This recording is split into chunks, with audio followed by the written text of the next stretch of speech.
नमो तस्स भगवतो अरहतो सम्मा संबुद्धस्।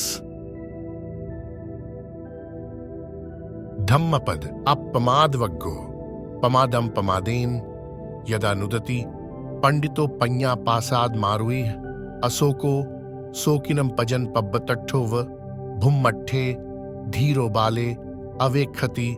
जब कोई बुद्धिमान जन अप्रमाद को प्रमाद से धकेल देता है अर्थात जीत लेता है तो प्रज्ञा रूपी प्रासाद पर चढ़ा हुआ शोक रहित वह धीर व्यक्ति शोकप्रस्त मूर्ख जनों को करुण भाव से उसी तरह देखता है जैसे पर्वत पर खड़ा हुआ आदमी धरती पर खड़े लोगों को देखता है।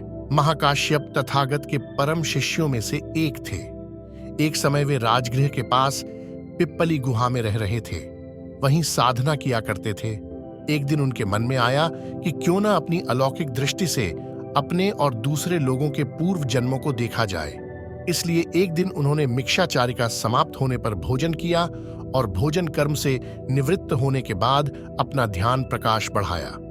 ध्यान प्रकाश बढ़ाकर अपनी दिव्य दृष्टि द्वारा वे जल थल तथा पर्वत आदि पर रहने वाले प्राणियों के जन्म मरण का लेखा जोखा प्राप्त करने की भावना से ध्यान में बैठ गए। उस समय शाक्य मुनि जेतवन श्रावस्ती में विराजमान थे।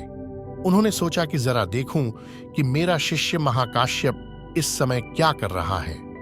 तब उन्होंने अपने दिव्य नेत्रों से देखा कि वह तो पिप्पली गुफा में बैठा प्राणियों के जन्म मरण जानने की चेष्टा कर रहा है और इस प्रकार अपना समय गंवा रहा है। अतः बुद्ध अपने रद्ध प्रभाव से उसके ध्यान में प्रकट हुए, मानो वे उसके सामने बैठे हुए हों, और उसे संबोधित किया। आयुष्मान काश्यप, प्राणियों के जन्म और मरण की श्रृंखला अनंत है और अपनी बुद्धि से तुम उन्हें गिन नहीं पाओगे। अतः तुम्हारे लिए उचित नहीं है कि तुम उन्हें गिनने में लगे रहो। गणना करना तुम्हारा काम नहीं है, यह तुम्हारे ज्ञान से परे है। तुम्हारा ज्ञान तो बहुत ही सीमित है।